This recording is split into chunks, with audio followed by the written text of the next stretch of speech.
أعوذ بالله من الشيطان الرجيم. بسم الله الرحمن الرحيم.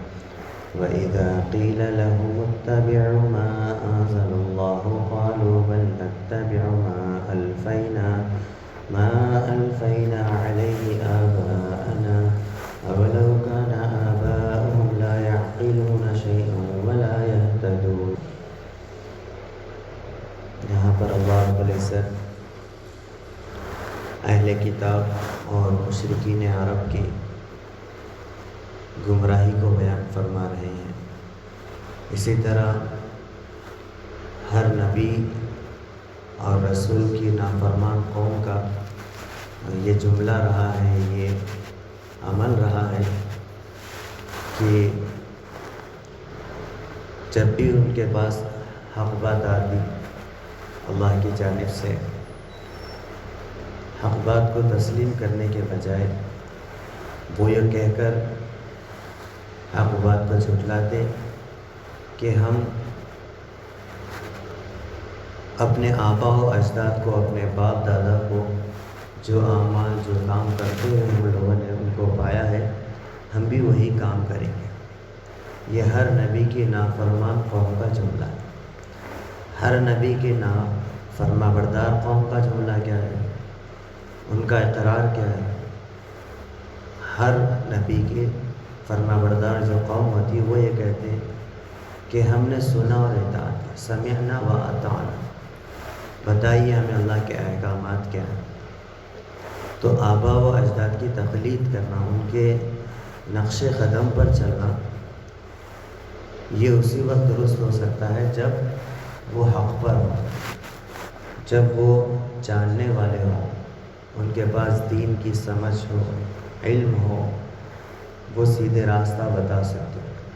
وہ خود گمراہ ہے، وہ خود جہالت کا شکار ہے، وہ خود رسم و رواج کا شکار ہے، وہ خود شرک اور بدعات کا شکار ہے. تو وہ ہمیں بھلا کیسے ہماری رہبری کر سکتے ہیں، ہم رہنمائی کر سکتے ہیں. لہٰذا اللہ رب العزت نے ماں باپ کو بنیاد بنایا ہی نہیں.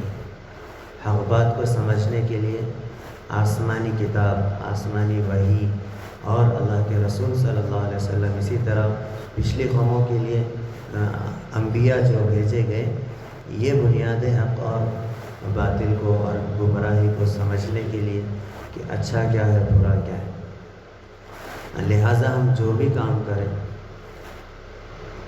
تو اس میں ہم سب کو اس بات کو دیکھنا ہے، اس بات کو مد نظر رکھنا ہے کہ اس میں اسلامی تعلیمات کیا ہے. ہمارے ماں باپ اس طرح کرتے تھے، یہ پروف نہیں ہے، یہ دلیل نہیں ہے. دلیل اسلامی تعلیمات ہے. اس لیے کہ ہم سب کو جو دین ملا ہے وہ اسلامی تعلیمات سے ملا ہے، اللہ اور اس کے رسول سے ملا ہے. تو ہم کو جو بھی کام کرنا ہے، چاہے عبادات ہو، معاملات ہو، معاشرت ہو، ہمارا رہن سہن ہو، آپس کا لین دین ہو، سب چیزوں میں ہم کو اللہ اور اس کے رسول اور ان کی تعلیمات اور ان کے احکام کو دیکھنا ہے. کامیابی اسی میں ہے. جی بعض لوگوں کا کہنا یہ ہوتا ہے کہ ہمارے ماں و اجداد جب یہ کام کرتے تھے تو انہیں کوئی منع نہیں کیا، لہٰذا یہ کام اچھا ہے. شاید ایسا نہیں ہے.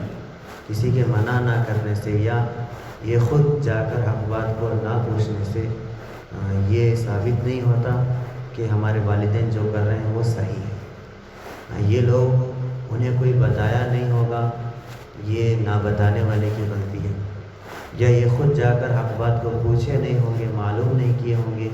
اس لیے کہ اللہ کی جانب سے یہ حکم ہے فَاسْأَلُوا أَهْلَ الذِّكْرِ إِن كُنتُمْ لَا تَعْلَمُونَ. جاننے والوں سے پوچھو، تم جانتے نہیں ہیں. تو جہالت عذر نہیں ہے. تو اس بات کو بنیاد بنا کر کے ہمارے ماں باپ کو اس کام کو کرتے ہوئے دیکھ کر کسی مولوی صاحب، کسی عالم صاحب نے روکا نہیں ہے، یہ بنیاد نہیں بنا سکتے ہم اس بات کو. اس لیے کہ جو روکا نہیں وہ روکنے والے کی غلطی. اگر کوئی روکا نہیں تو یہ خود جا کر تحقیق کر سکتے تھے. جب یہ لوگ تحقیق نہیں کیے تو یہ ان کی غلطی ہے. مثال کے طور پر ایک آدمی کے جسم میں بیماریاں ہیں، کوئی ایک خاص بیماری ہے مثال کے طور پر، وہ کئی ڈاکٹر کے پاس بتایا، ڈاکٹر اس کو اس بات کی اطلاع نہیں دی، خبر نہیں دی. معائنہ کرنے کے بعد، جانچنے کے بعد کہ آپ کے اندر یہ بیماری ہے. آخر میں آ کر ایک ڈاکٹر یہ کہہ رہا ہے کہ آپ کے اندر یہ بیماری ہے، تو ہم اس بیماری کو نہیں جھٹلاتے، اس ڈاکٹر کو نہیں جھٹلاتے.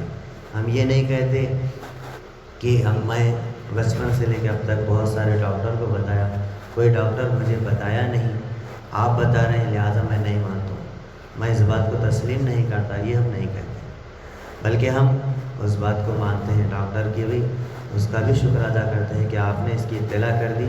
اگر آپ اطلاع نہ کر دیں تو یہ بیماری بڑھ جاتی.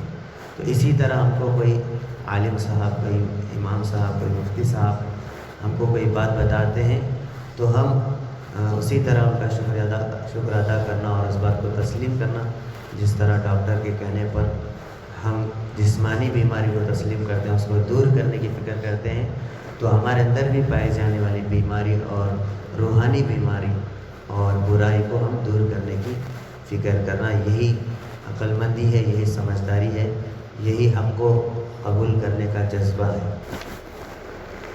اور جب ان لوگوں سے کہا جاتا ہے کہ اللہ نے جو ہدایت نازل کی ہے اس کی پیروی کرو، تو جواب دیتے ہیں نہیں، بلکہ ہم تو اسی چیز کی پیروی کریں گے جس پر ہم نے اپنے باپ دادا کو پایا ہے. کیا وہ اپنے باپ دادا کی پیروی کریں گے اگرچہ وہ کچھ نہ سمجھتے ہوں اور نہ سیدھے راستے پر ہوں؟ اللہ تعالیٰ سے دعا ہے اللہ تعالیٰ ہم سب کو حق بات کو سمجھ کر اس کو عمل کرنے کی توفیق نصیب کرے. سبحان اللہ وبحمدہ، سبحانک اللہم وبحمدک، ونشہد ان لا الہ الا انت، ونستغفرک ونتوب الیک.